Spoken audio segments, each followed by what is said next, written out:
শুরুতেই তামিম ইকবালের কঠোর অনুশীলন। লম্বা সময় ধরে মাঠের বাইরে রয়েছেন বাংলাদেশের সাবেক এই অধিনায়ক। আসন্ন জাতীয় ক্রিকেট লিগ এনসিএল টি-20 ফরম্যাট দিয়ে তিনি আবারও মাঠে ফেরার কথা জানিয়েছিলেন। এই লিগে খেলতে হলে ফিটনেস পরীক্ষায় পাশ করতে হবে তাকে। সে বাধাও ভালোভাবে পাশ করেছেন তামিম ইকবাল। কঠোর অনুশীলনে জানান দিচ্ছেন মাঠে ফিরতে তিনি কতটা মরিয়া। তামিম ইকবাল তার ফিটনেস পরীক্ষার ফলাফল পান। সেখানে তিনি 19 স্কোর তুলেন বাংলাদেশের এই ওপেনার। সব ঠিক থাকলে এনসিএল দিয়ে আবারও 22 গজে নিয়মিত হবেন তিনি। তার আগে মিরপুর শেরেবাংলায় নিয়মিত ঘাম ঝরাচ্ছেন বাংলাদেশের সাবেক ক্রিকেটার।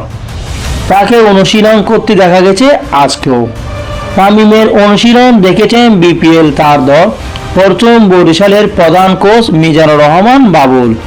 তামিমের অনুশীলন নিয়ে কোচ বলেন, আমি মূলত রিপনের বোলিং দেখার জন্য দাঁড়িয়েছিলাম, তবে তামিমের ব্যাটিং দেখলাম অনেক দিন পর, ভালোই লাগলো। শটগুলো খেলতে চাচ্ছেন, ব্যাটে ভালোভাবে বল লেগেছে।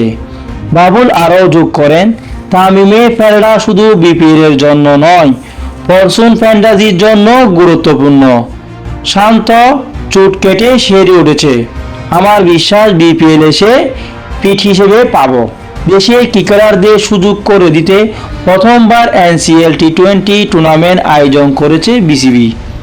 11 ডিসেম্বর শুরু হয়ে টুর্নামেন্ট ফাইনাল ম্যাচ অনুষ্ঠিত হবে 23 ডিসেম্বর। পরবর্তী 30 ডিসেম্বর শুরু হবে বাংলাদেশ প্রিমিয়ার লিগ বিপিএল এর আসর।